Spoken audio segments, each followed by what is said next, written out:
etching ครับ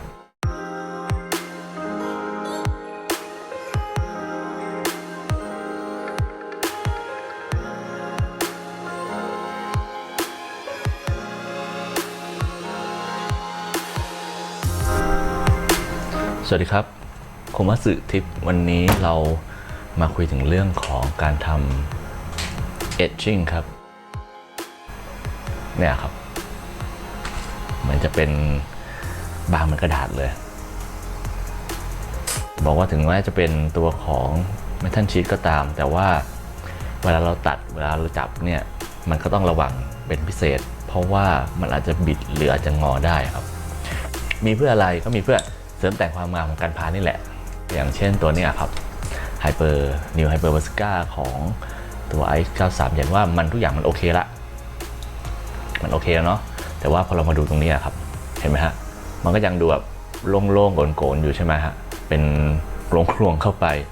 ทีนี้เราก็เอาตัวของลายสลักต่างๆเนี่ยมาทำการตกแต่งผมเชื่อว่าจริงๆเราก็มีหลายชุดหลายแบบครับตัวนี้ก็จะเป็นเบอร์ 1เดี๋ยวเราลองมาดูกันว่าเราจะทำเปลี่ยนแปลงของตัวช่องกระบอกบาซูก้ายังไงผมจะใช้แผ่นนี้เมทัลชีทของ etching นี่มันจะมีร่องตลอดเลยครับเพราะว่าความสวยของตัวสลักพวกนี้อันนึงก็คือรอยพับของเหล็กเลยครับมันทำให้ดูสวยมากขึ้นแต่ว่าเราจะพับยังไงให้มันมีความรู้สึกว่ามันสวยงามเพราะบางทีพับแล้วก็ออกมาบิดๆเบี้ยวๆมันก็ไม่สวยครับ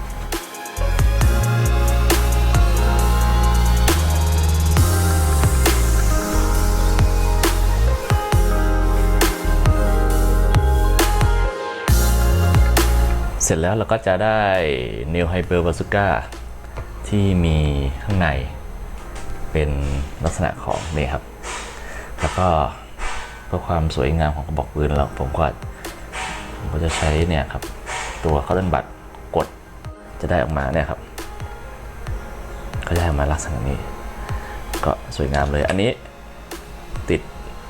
etching โดยที่ไม่ต้องใช้กาวแต่ก็จะมีอีกบางส่วนที่อาจจะต้องใช้กาวอย่างเช่นลักษณะนี้ลักษณะของตัวครอบของฝาท่อเรียกอะไรนะฝาท่อของตัว power pack นะครับที่เป็นท่อไอพ่นนะครับนี่เขาเห็นว่า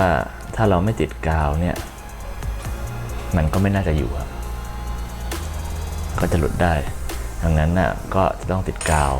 แต่ก่อนติดกาวเนี่ยจะสังเกตว่าตัวของลายครับมันมีจุดพับอยู่ใช่ไหมครับก็มันก็จะตรงกับลายของตัวตรงนี้ของฝาท่อเราเนี่ยครับก่อนที่เราจะติดแล้วก็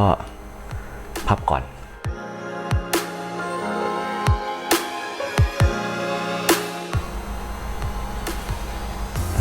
หลังจากนั้นเราก็จะทากาวกัน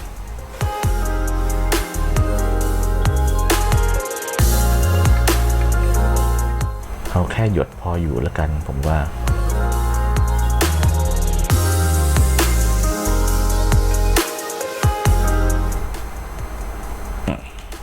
เนี่ยครับก็จะได้ประมาณนี้มันก็ทำให้ชิ้นส่วนของเราดูแล้วแบบมันสวยขึ้นเนาะเสริมความหล่อของเราตรงที่เนี่ยครับจุกของท่อเนี่ยมันก็จะมีรอยพับอยู่แล้วนิดๆหน่อยๆเราก็จะยับรอยพับอยู่แล้วครับให้มันมีความโค้งสักเล็กน้อยพองามเพราะว่าหลังจากที่เราประกบไปกับตัวของท่อแล้วเนี่ยมันจะได้มีส่วนที่โค้งมาแตะท่ออยู่มันก็จะได้ดูสวยงามนะ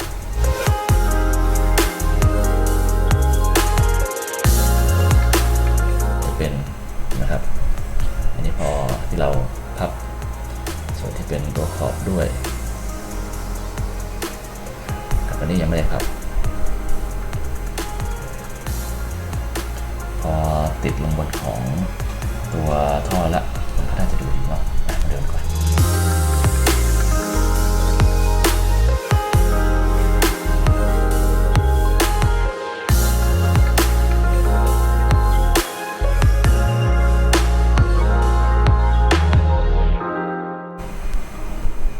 จับไว้อย่างนี้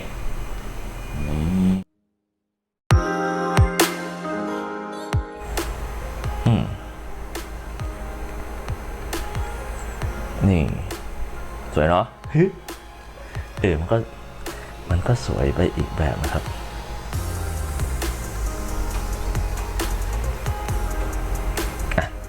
เดี๋ยวทำอีกข้างแล้วกัน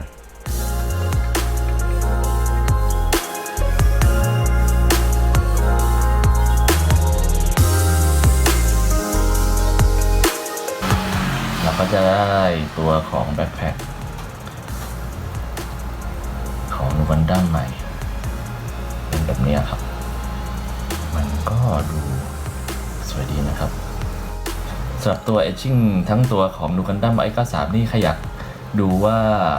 สำเร็จรูปแล้วเนี่ยทุกชิ้นทุกส่วนเป็นยังไงเนี่ยติดตามได้ตามการ์ดที่ขึ้นบนมุมขวาจอนะครับงานที่ต้องทำสำหรับการติดตัวของแผ่น Etching ก็คือนอกจากการติดกาวแล้วเนี่ยในกรณีที่แผ่นนี้มันปะไปไม่อยู่นะครับติดกาวแล้วเนี่ยอีกอันที่ต้องทำก็คือตัวของการพับตามรอยพับของตัวแผ่นเหล็กเนี่ยเห็นไหมครับจะมีรอยพับอยู่ซึ่งรอยพับเนี่ยพอเราพับแล้วเนี่ยมันก็จะเข้าไปครอบได้กับอุปกรณ์แล้วก็ส่วนต่างๆของตัวกันพาเราได้เลยแต่ว่าการพับนี่มันก็ยากกันเนาะบางทีพับแล้วก็มันไม่ตรงบิดเบี้ยวชิ้นใหญ่เกินไปก็ลำบากกันอย่างผมเนี่ยชิ้นเนี้ยผมใช้วิธีพับโดยเนี่ยธรรมดาเลยละมาตอนแรกก็ใช้แหนบแต่พอแหนบพับทีนี้ปรากฏว่ามันไม่ตรงครับหรือมันตรงแต่ว่ามันก็ยังเป็นรอยบิดในส่วนของเหล็กผมก็เลยใช้ตัวของอะไรก็ได้ที่มันหนักทับไปแล้วเราก็กดพับขึ้นมาคล้ายๆกับพวกที่พับเหล็กนะครับมันก็จะให้เป็นลักษณะโค้งๆเนี่ยครับมันก็จะโค้งดูอีกข้างนึงครับก็จะออกเป็นลักษณะนี้แล้วเราก็ครอบไปติดนี่ทะดานทำไปเรื่อยๆแล้วกัน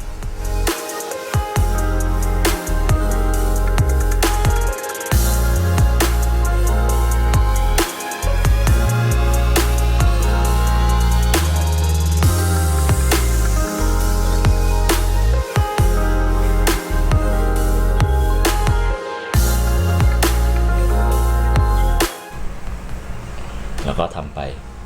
ให้ครบเท่าไหร่นะ12 ชิ้น ติดกาวแผ่นเหล็กเข้ากับแผ่นพลาสติกเรา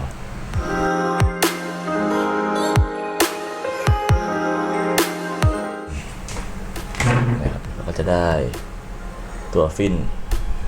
อันใหม่ของเราที่มันดูแบบแวววาวสวยงามขึ้นมาอีกส่วนหนึ่งที่ผมคิดว่ายากของการแต่งตัวฟินนี่ก็คือตัวที่เป็น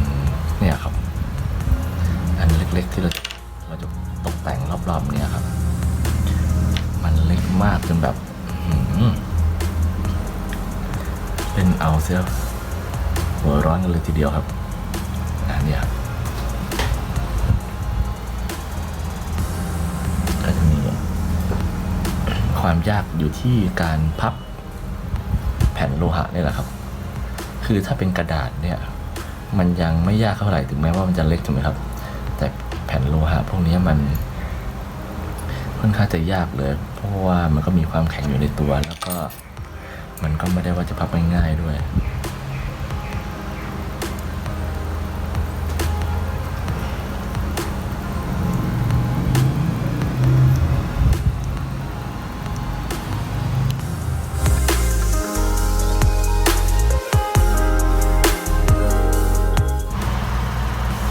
ก็ยังไม่หมดแค่นี้ครับมันจะมีตัวของที่ยากก็คือตัวนี้จะเห็นร่องนะครับร่องเล็กๆนะครับเดี๋ยวเราจะพับตามร่องเล็กๆ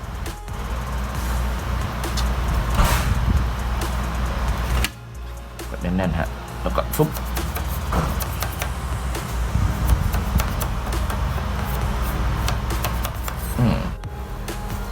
ที่ปรับแล้วมันก็จะออกเป็นลักษณะแบบนี้ครับ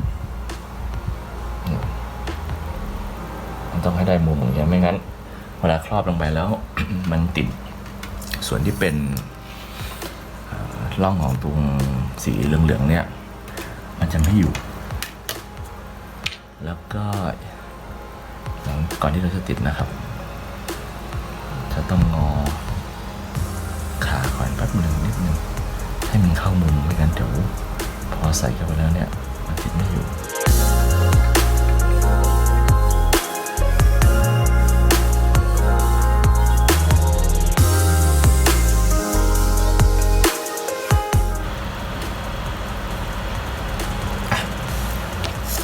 แห้งก่อนจะได้หน้าตามาประมาณนี้ครับ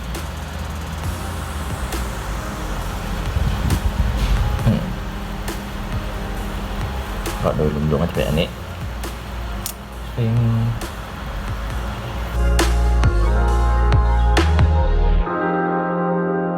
สำหรับวันนี้คอมโมสึทิปส์เรื่องของ